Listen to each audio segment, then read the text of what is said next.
Okay, so basically what we're doing here, we're going to go over some problems on the exam.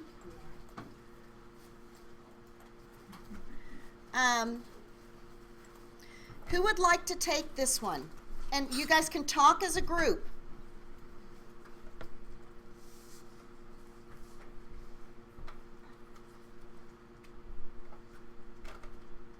We'll work together. Just someone read it. Okay, I'll read it. When computing earnings per share on common stock, dividends on cumulative non-convertible preferred stock should be ignored, deducted from net income only if net income is greater than the dividends, deducted from net income regardless of whether the dividends were not paid or declared in the period, deducted from net income only if the dividends were declared or paid in the current period. Who can talk about it? Someone said C. Why do you say C is the answer?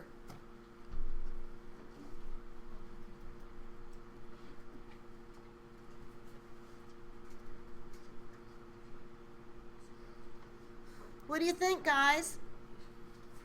Okay, we'll go on to the next problem. Should we go on to the next since y'all aren't talking about it?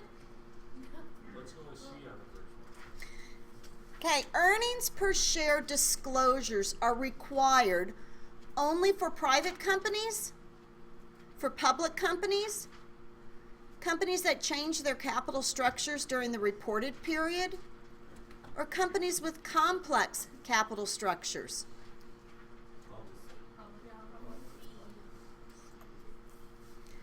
Next, which earnings per share computation should be reported on the face of the income statement? Basic earnings per share or diluted earnings per share? You see how you've got here like basic, yes, yes, basic and diluted, yes, no, no, yes, or no, no.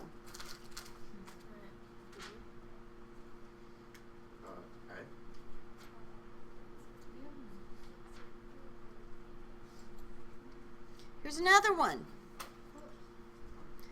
What is the correct treatment of a stock dividend issued in mid-year when computing the weighted average number of common shares outstanding for earnings per share purposes? The stock dividend should be weighted by the length of time that the additional numbers of shares are outstanding during the period. The stock dividend should be included in the weighted average number of common shares outstanding only if the additional shares result in a decrease of 3% or more in the earnings per share. The stock dividend should be weighted as if the additional shares were issued at the beginning of the year. The stock dividend should be ignored since no additional capital was received.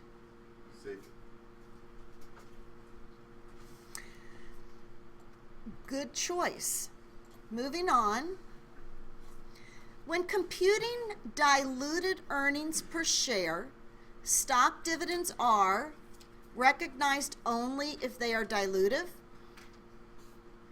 B, recognized only if they are anti-dilutive, C, recognized only if they were exercised, or D, ignored.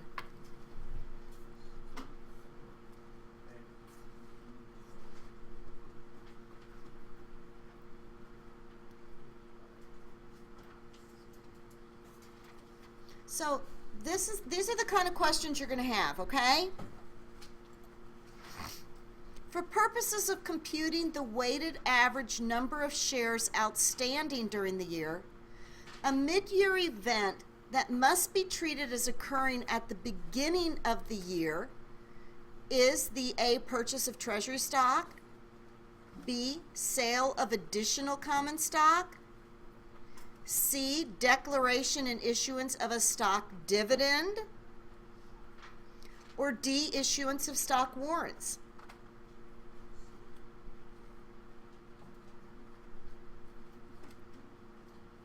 You think you guys can figure these out?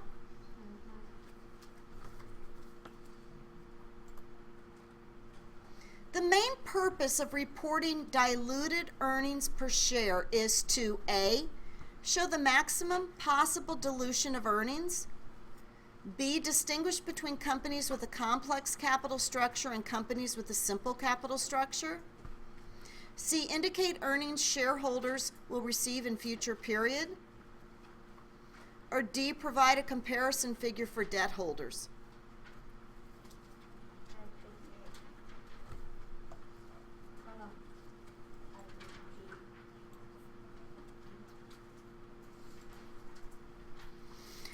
In determining earnings per share, interest expense, net of applicable income taxes on convertible debt which is dilutive should be A, none of these, B, deducted from net income for dilutive earnings per share, C, added back to net income for dilutive earnings per share, or D, ignored.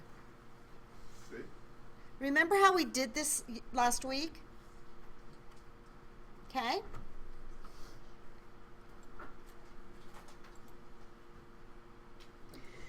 In calculating earnings per share, stock options warrants and rights are always dilutive, never dilutive, dilutive if the exercise price is less than the average market price of the common stock, dilutive if the exercise price is more than the average market price of the common stock.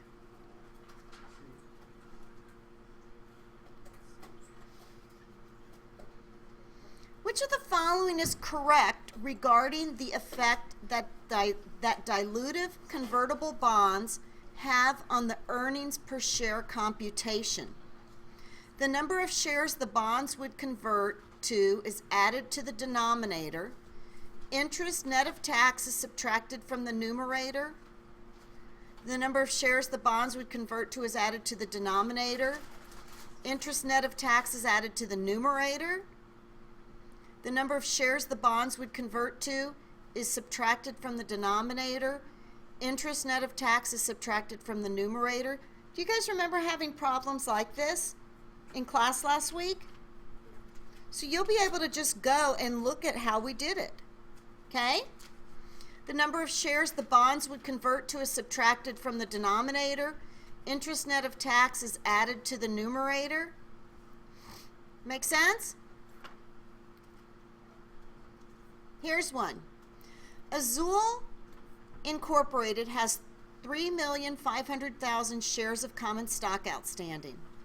An additional 400,000 shares of common stock were issued on April 1st, and 150,000 more on July 1st. On October 1st, Azul issued 5,000 $1,000 face value 7% convertible bonds. Each bond's convertible into 40 shares of common stock. No bonds were converted into common stock in 2014. What's the number of shares to be used in computing basic earnings per share and then diluted earnings per share? You think you could do that? Make sense? These are problems we did just in class last week, okay? I'm not going to give you anything we didn't go over, okay? So when is the quiz? You said the quiz will be open after class, and when is it? Tomorrow night it'll be open, and it'll close Wednesday night next week at 6 p.m. So Yes. that week. Oh, okay. I see. So there's going to be around 10 multiple choice and then one problem. How much is each word? I'm not sure yet. Okay. You're better off having, and I'll probably put a matching section in here just because it'll help. I like, if we did something like that, the multiple choice would have to be like 5 points each, and then the problem about 30%, and then the matching 20. Okay. You see what I'm saying? Because that's the beauty of having more matching, is if one is wrong, you've got some other leeway. So that's why I'll probably do some type of matching. Okay? How are you guys doing? Does that make sense? Yes. So our first exam that we had, you said we got 120. Yes, I will add that. Okay. I'm sorry, I haven't done it yet. I've had a hard hard time just I was just sleeping. wondering. No, I will. Can you guys sign this, please? Okay, guys, ready to do one more problem? Okay? Okay, guys, are we good? All right, what's the last one here? What was the last question here? The 2014 net income of Beguile Inc. was 200,000 and 100,000 shares of its common stock were outstanding during the entire year. In addition, there were outstanding options to purchase 10,000 shares of common stock at $10 per share. These options were granted in 2011 and none had been exercised by December 31st, 2014. Market prices of Beguile were blah, blah, blah. The amount that should be shown on Beguile's diluted earnings per share for 2014 is X. So it's going to be very similar to what we had last week. These are questions that will be similar to your problems. Okay? Okay, now let's go back and let's talk about problem. What's our next problem here, guys? 16.6. Okay, 16.6. And then I think we'll do 16.13 and then be done with this chapter. I don't think I'm going to do anything on 16.18. And so if I don't go over something in class, it's not going to be on the quiz unless I say to you, I'm going to have the solution there, listen to a lecture, blah, blah, blah. But I'm letting you know you don't need to worry about that one, okay? So problem 16.6. Olivia Company began 2013 with retained earnings account balance of $180,000. During 2013, the following 8 events occurred and were properly recorded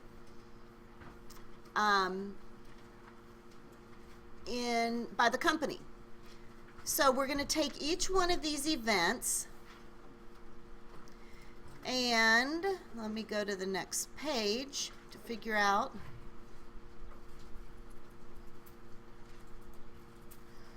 Not that one. I want to go to the next page.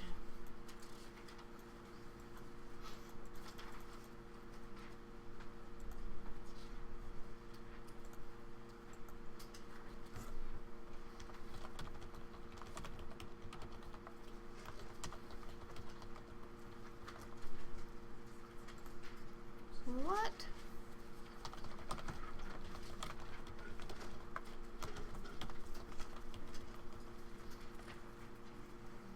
Come on.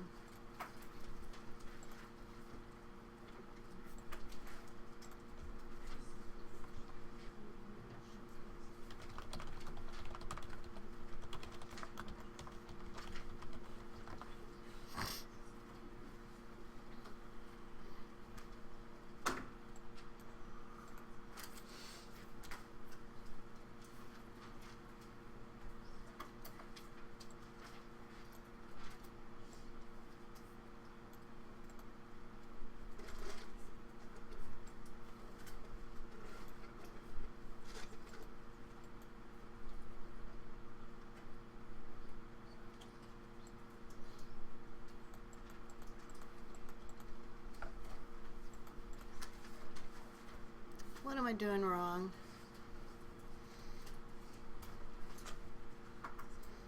Let's see. These are all exercises. 16.6.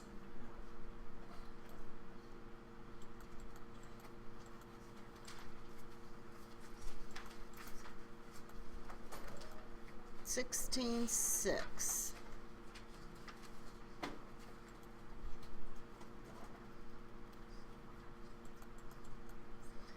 Okay. 16.6. Shoot, I had that. what does it tell us to do, guys? That's the main thing I'm trying to find out. What is it telling us to do here?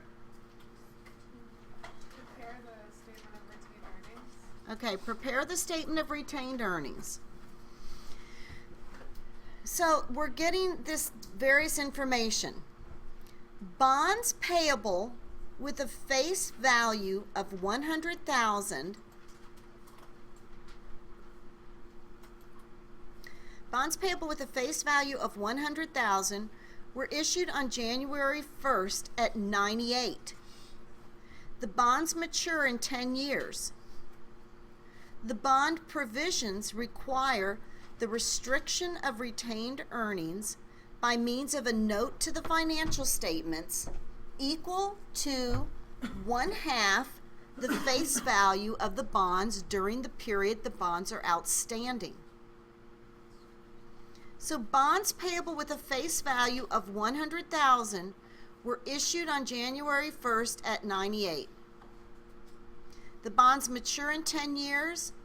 The bond provision requires the restriction of retained earnings by means of a note to the financial statements equal to 1/2 of the face value of the bonds during the period. So, what are we going to do here, guys?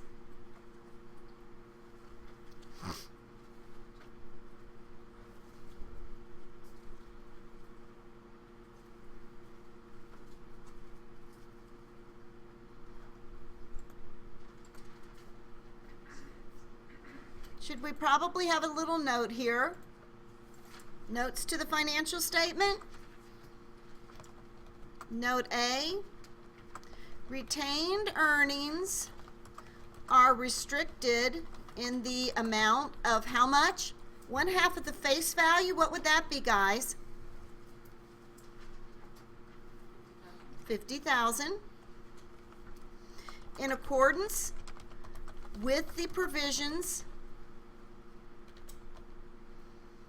of a bond issue that matures on January 1st, when?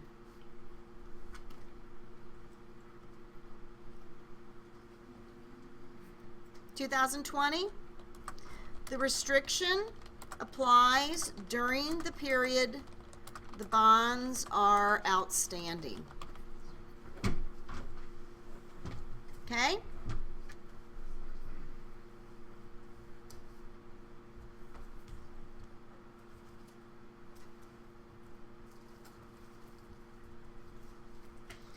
Okay. Next part. On April 13th,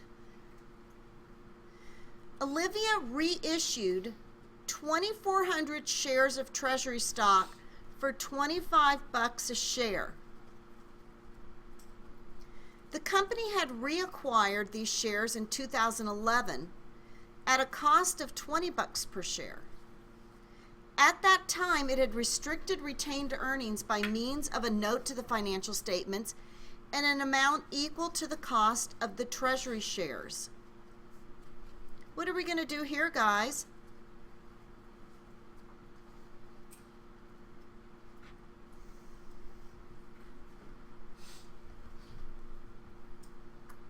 Any ideas?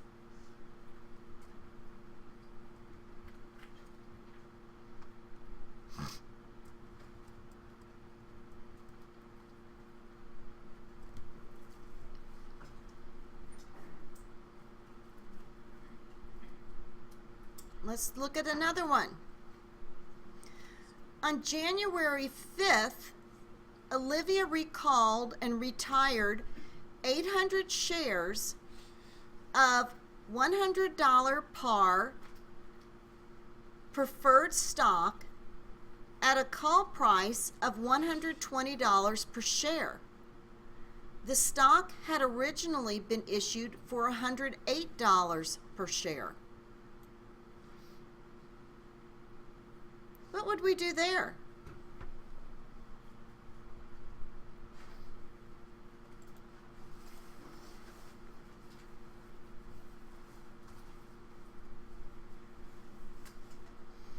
reduction of retained earnings due to a retirement of preferred stock at a call price higher than the original issue amount. So, what did we hear that the value was? 800 shares at how much? 800 shares times 120. And how much were they originally? What did it say here?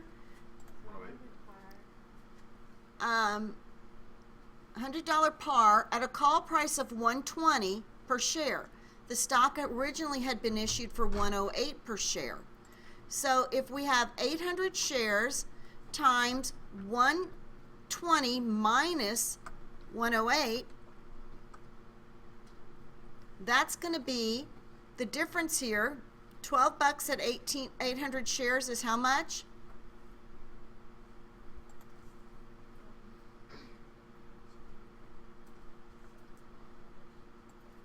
$800 shares times 12 bucks? 9,600. 9,600.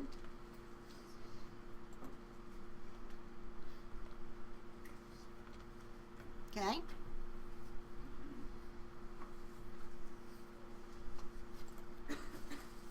Number 4. During June, Olivia declared and issued a 2-for-1 stock split on its common stock, reducing the par value from $10 to $5 per share. Immediately prior to the split, 10,000 shares of common stock were outstanding. The stock market price on the date of the split was $25 per share. Anything? Let me try to get to the next page here. Sorry, guys, I'm trying to. You're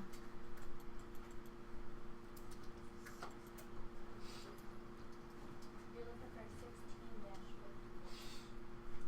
What? 16-51, right? That's the page you're looking at? 16-51. That's for the second part of it. Let me just see if I can get to the next section. See, that's 17. Problems.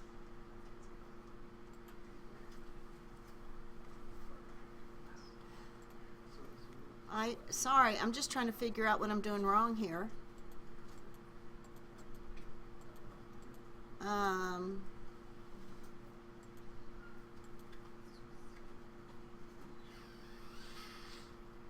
Okay, here, I'm just going to keep it up here. There it is. Here's 5, 6, 7, and 8. Okay. In August, Olivia declared and issued a 15% stock dividend when the common stock was selling at $13 per share. What would we do here, guys?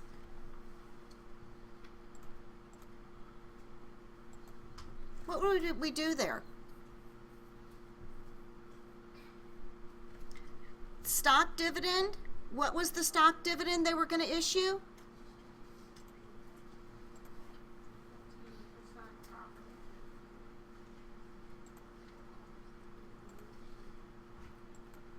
Let me get out of that one. A 15% stock dividend when the common stock was selling at 13 bucks a share. How many shares are there?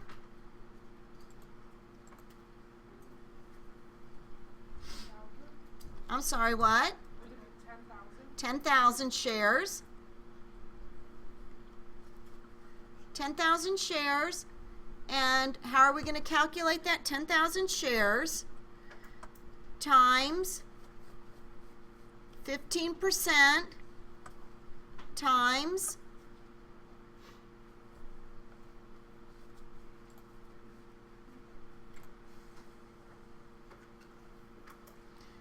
and issued a stock dividend when the common stock was selling for 13 bucks a share. Didn't it split? Didn't the stock split? So 10,000 times 2 times 15%, right? Times $13 a share. How much is that going to equal?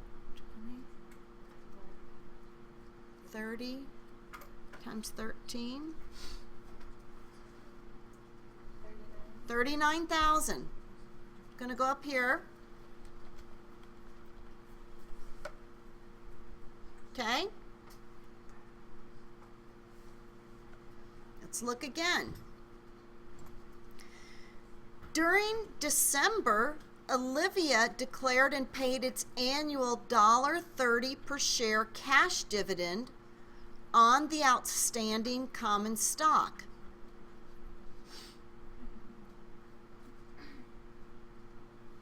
During December, Olivia declared and paid its annual $1.30 per share cash dividend on its outstanding common stock.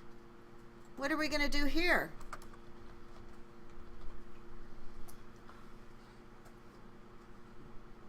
How many shares? 10,000 times 2 plus, what is the stock dividend?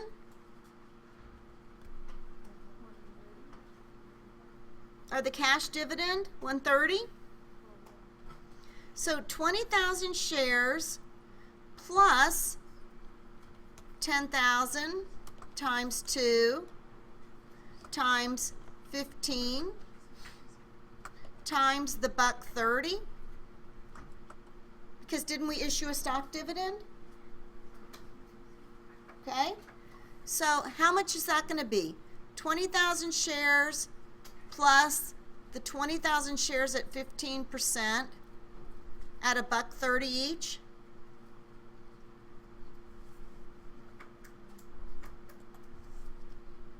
What do we have? 29.9. Excellent. Guys, you will not have to do a problem like this, but what if I gave you a piece like this and said, how would you handle this piece? Okay, do not even worry about having to come up with a big retained earnings like this. That won't happen. But I want you to understand what we're doing in the detail here, okay, for a multiple choice or a problem like that. Okay, next, net income amounted to $72,000.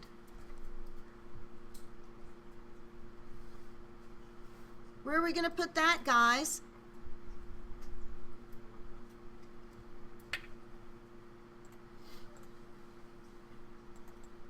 See that here? Right?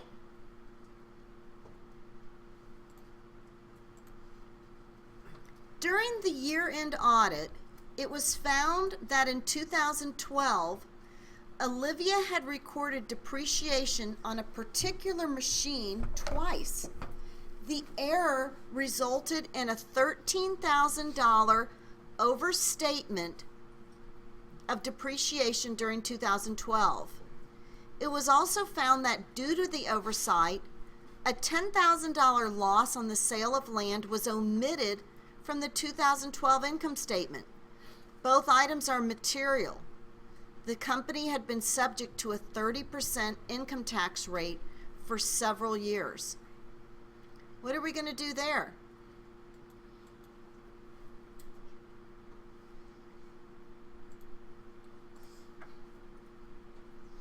Overstatement of depreciation. The correction, the depreciation was how much did we say? 12,000? 15,000?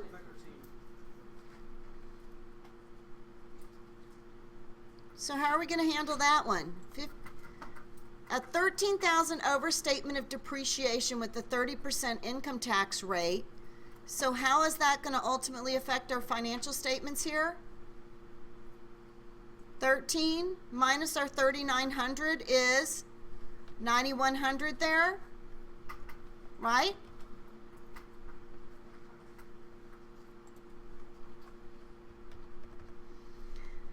the omission of the loss on the sale of land.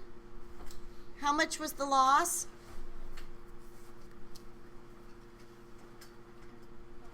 $10,000. So how is that going to affect us? -7. What was our retained earnings at the beginning of the period? Did it tell us? 180,000. Okay. 180. So we've got our corrections here, which give us an adjusted retained earnings for the period: 180, 189.1, 182.1. Then from there we're going to add our net income here.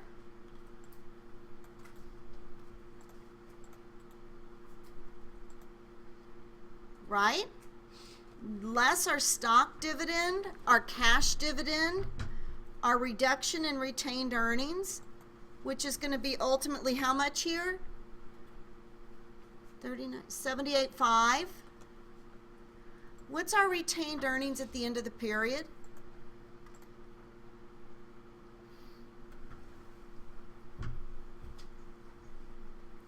Anyone?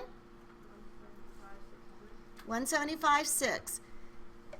Again, you would not be required to do a stockholders' equity like this, but what I want you to know is how would you compute the different figures, okay?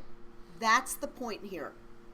I'm not going to give you something, I mean, I'm letting you know right now you're not going to have a problem like this, but you may have situations such as how would you compute the cash dividend or the stock dividend? Or if the stock splits, how do you determine that? Okay, guys, let's just take a look at 1613. And we're not going to move on. We're not going to do those other problems. I think 1613 is good enough. We've got enough we've covered in this chapter, okay?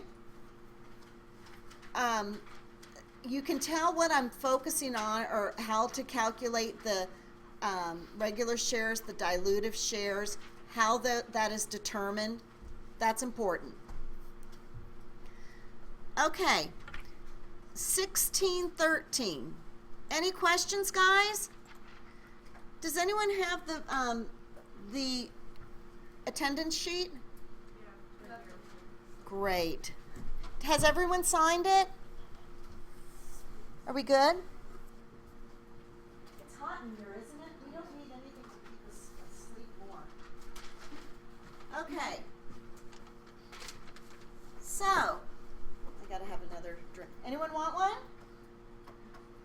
Yeah, going once, going twice. Okay.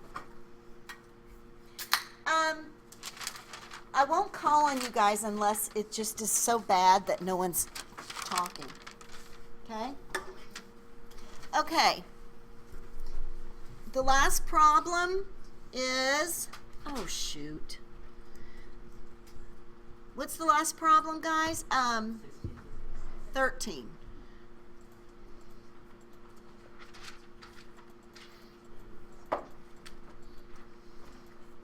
Okay.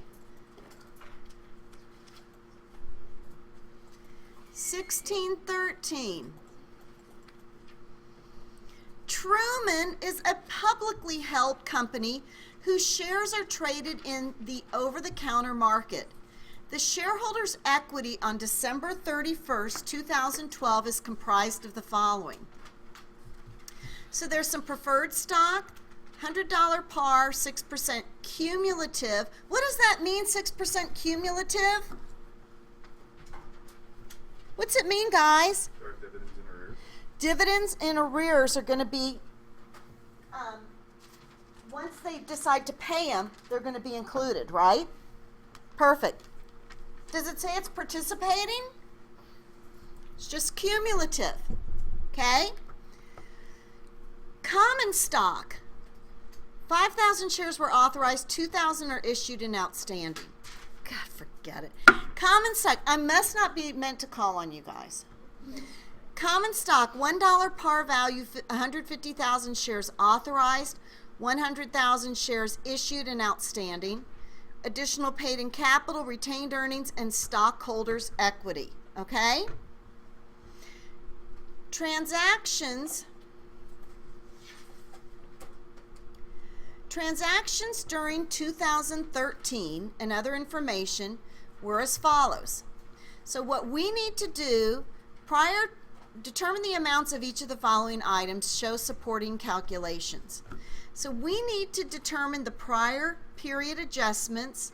We need to determine preferred dividends, common property dividends, number of shares issued, the legal capital of common stock, additional paid in capital, total dollar amounts, and the numerator used in the calculation. So, who can we call on to help us? Let's get about 2 or 3 people in on the first one. We need to read through these and determine, let's scan through them. Which of these transactions will affect prior period adjustments?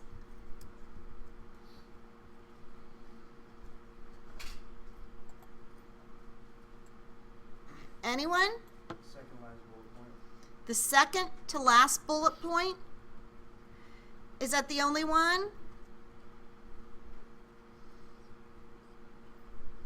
So, the second to last bullet point says, on January 14th, before closing the accounting records for 13, Truman became aware that no amortization had been recorded for 2012 for a patent purchased on July 1st.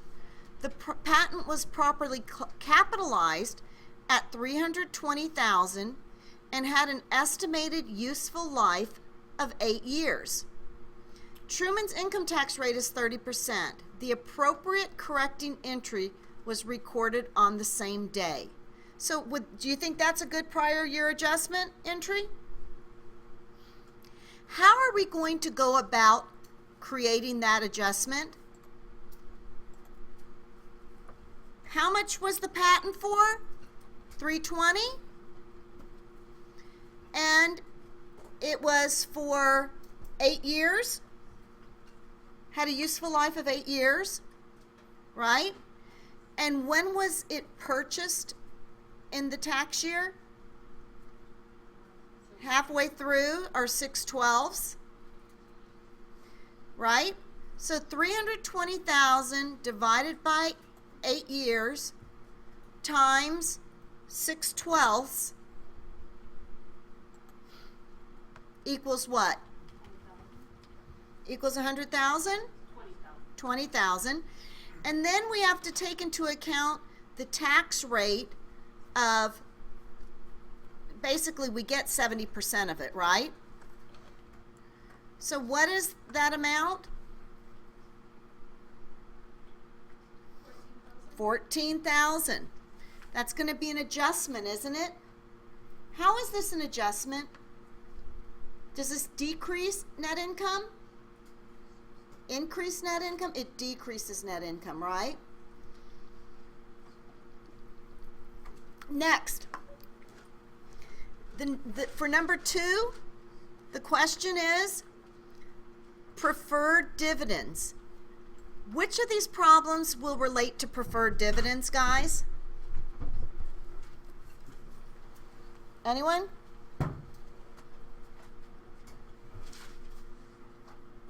Anybody? Clayton. Where's Clayton back there? Right here. Hey, Clayton. I'm good. How about if you get, like, Andrew to help you?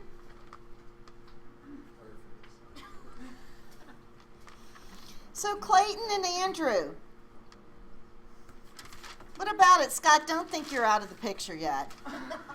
Clayton and Andrew, let's look at preferred dividends. What do you think there? Cheese and pepperoni. Oh my gosh. I'm bringing O'Doul's. Y'all don't even know what that is, do you? Non-alcoholic beer. Ice cold beer. I have 17 of them. O'Doul's is what it's going to be. Veggie with creamy crust. Supreme. So, veggie with creamy crust. The cheese and pepperoni is like, nobody likes ham and pineapple. That's my favorite. Look, I get the, what do you call veto power? You guys ever heard of the golden rule? What I really want is banana peppers, onions. Okay, did you hear, anyone know the golden rule? What? Whoever has gold makes rules. How did you know that? Do you have a mother who's told you that? You rock. See, if I am bringing the pizza, the golden rule applies. Those are the gold, not that I have much gold, but I'm buying the pizza, I get to make the rules. We're having pineapple and ham. So cheese and pepperoni is like way big. Sausage and supreme. I'm really shocked. You guys are kind of boring. I figured you would want like blackened chicken pizzas or Thai cheese.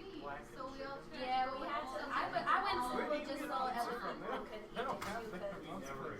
Pizza Luce, if you want to spend less. I had a Thai chicken pizza last night. Oh God, it was so good. The only thing we agree on is beer. Pickled pear, or was it roasted pear in Burnsville? To die for. Can you tell I haven't eaten yet? Okay. Hey guys, boys back there, I've stalled a little bit. Andrew and Clayton, what have you come up with?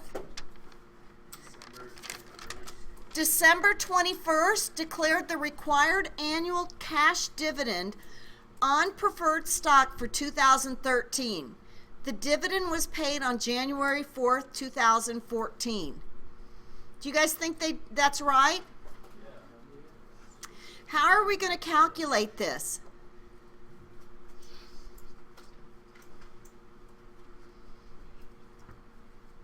What is the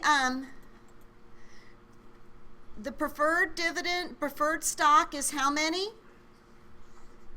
$200,000. Are we going to use 5,000 shares authorized, or are we going to use what was issued? Why? Awesome. So if we take our $200,000, and what are we going to multiply that 200,000 by? 6%. Do you guys think they're right? They have not disappointed us. So 200,000 times 6% is what? 12,000. Boys, you came through for us. Okay, let's see if the girls can do as well. Okay, so Alyssa and Lilia. Alyssa and Lilia. Am I saying that right? Lila? Okay, can you guys kind of think of this next one? Common dividends for cash. Where's it going to be? Guys, if we go a little faster, we'll get out earlier. Look, everyone starts moving. I have to look at it. Common dividends cash.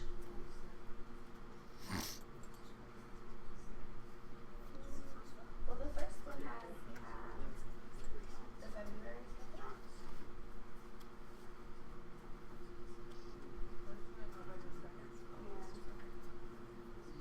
That's the cash dividend of $1.50 per share to all common shareholders. So now how many?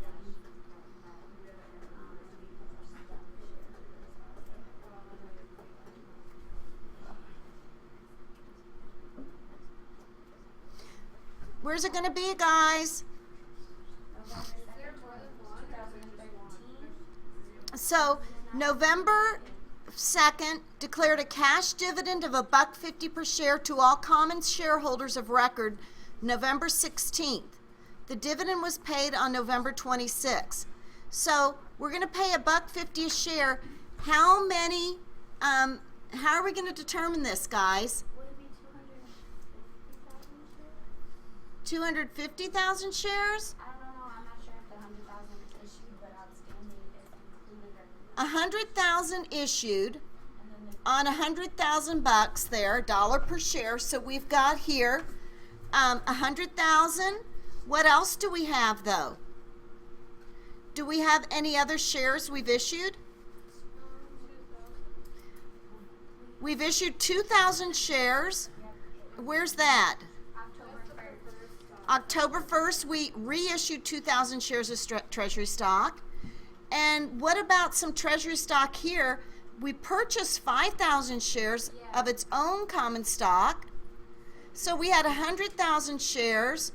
We minus 5,000. We reissued 2. There's something else though. Is there a stock dividend? What's the stock dividend? So that was actually cash. My bad.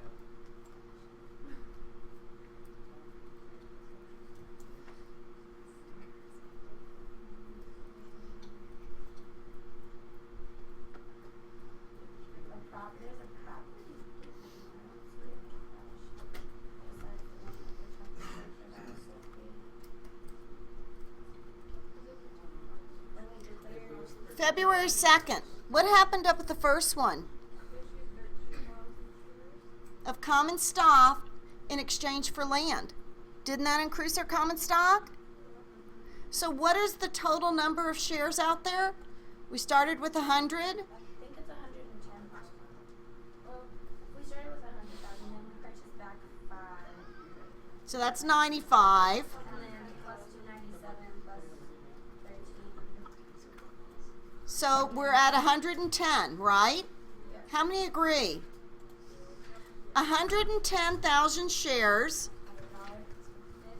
And we calculated that, let me just say it this way.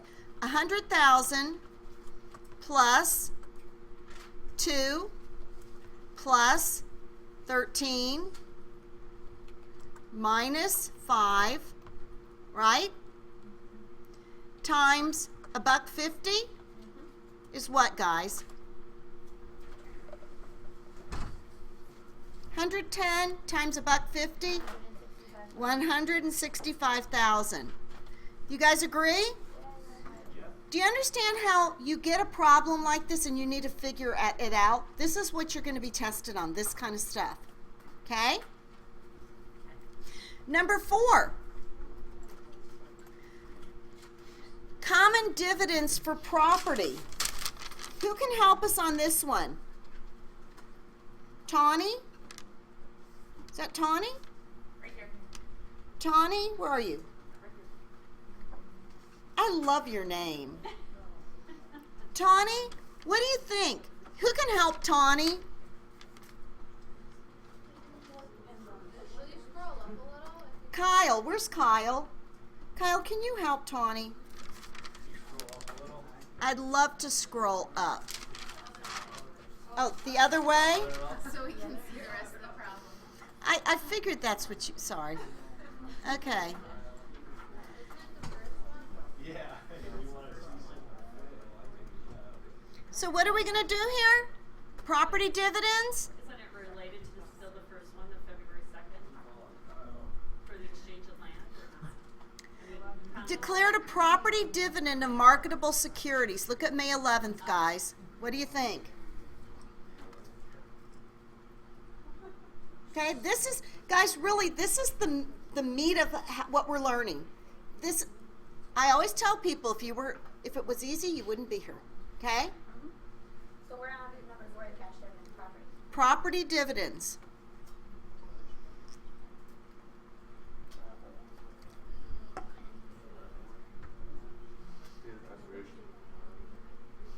Declared a property dividend of marketable securities held by Truman to common shareholders. The securities had a carrying value of $600,000. Fair values on relevant dates were date of declaration, date of record, and date of distribution. Whenever we're dealing with marketable securities, guys, we use fair values. Have you guys heard about fair value accounting? How we really only use it when we're dealing with things that can be traded easily. So the date of declaration, what was the fair value? And so what are we going to use? Date of declaration. Date of declaration. So that's going to be 720,000. Fair value on date of declaration. Make sense? You might have problems just like this. Okay? Those of you that are listening will know that. Number 5. Number 5 states number of common shares issued at December 31st, 2013. December 31st, 2013.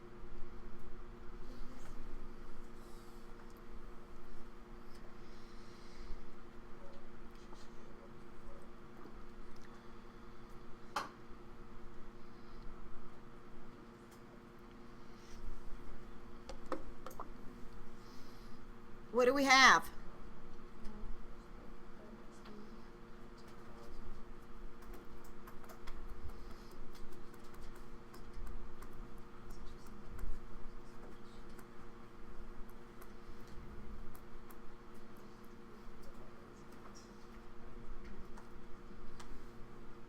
I think we have 15 total.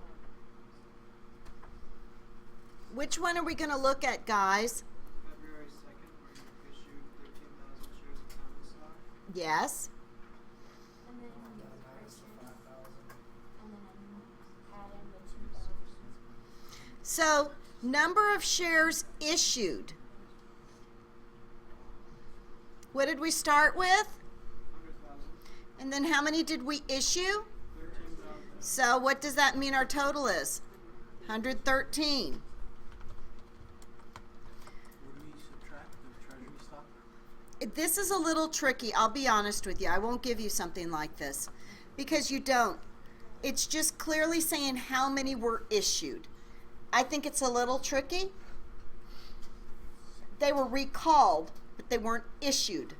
See where it's a little bit tricky on that one? So 113 is the answer. Number 6. Number 6 asks us the total legal capital of common stock issued. How are we going to calculate that?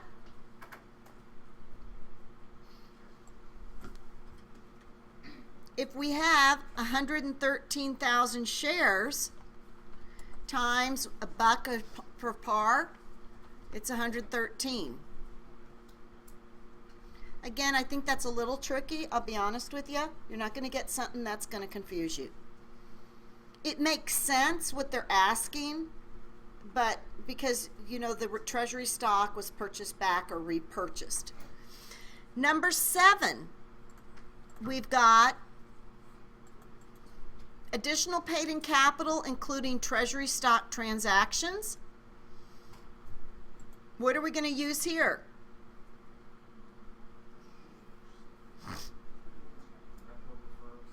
The October 1st reissued 2,000 shares of treasury stock at $16 per share. On March 2nd, purchased 5,000 shares of its own common stock to be held as treasury stock for $14 per share. Truman uses the cost method to account for treasury stock. So this is, again, probably a little tricky. You probably aren't going to get something like this. But how we'll calculate this is the 800,000 shares, right?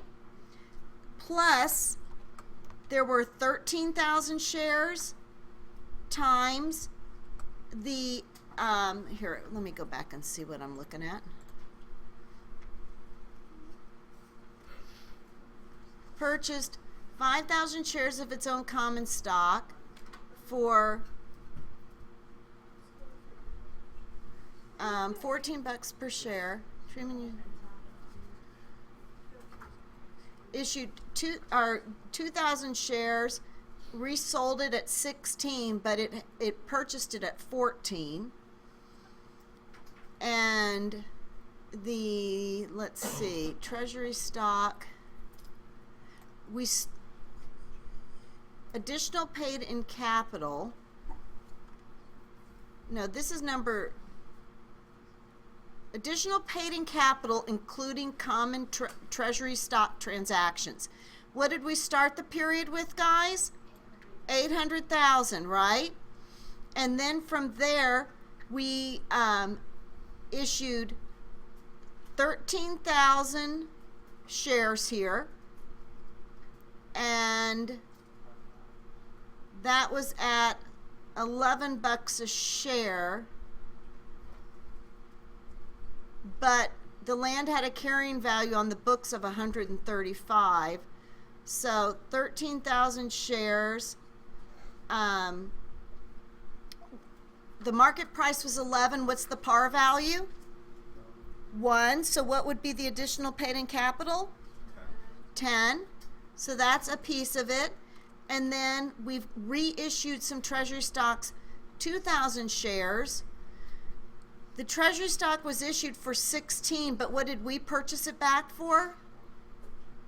14.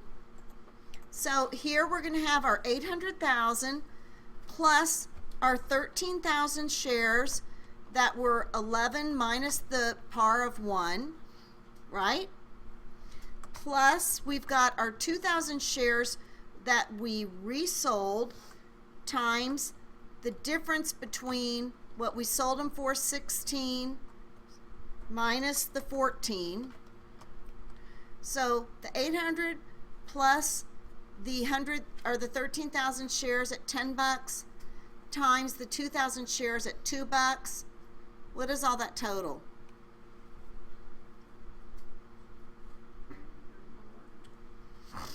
What? 934. Perfect. Next, we're almost done. Next, we've got total dollar amount of treasury stock. What is our total dollar amount of treasury stock? We originally bought back 5,000 shares at $14 a share, right? And then we sold 2,000 shares. So what do we have left? 3,000 shares at $14 a share is how much? 42,000. Our number 9, numerator used in the calculation of 2013 earnings per share for the year. How are we going to calculate that? Numerator used in calculating earnings per share.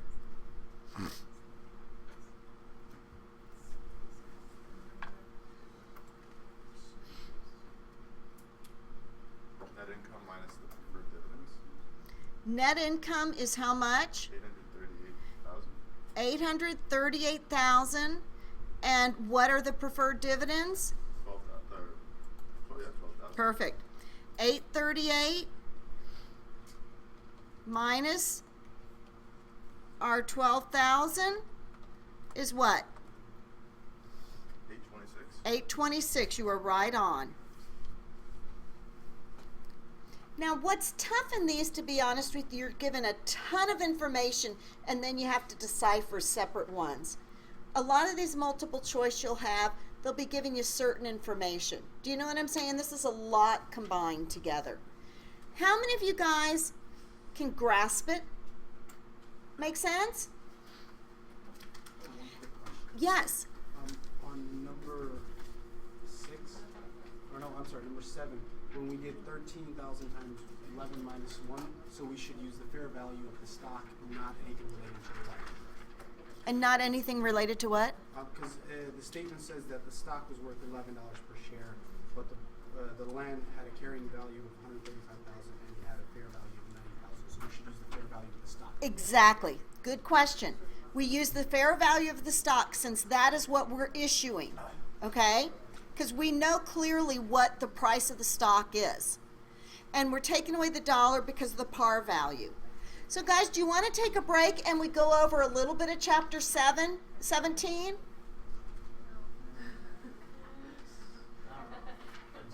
then we're gonna get mixed up on I something think if we we're should not focused on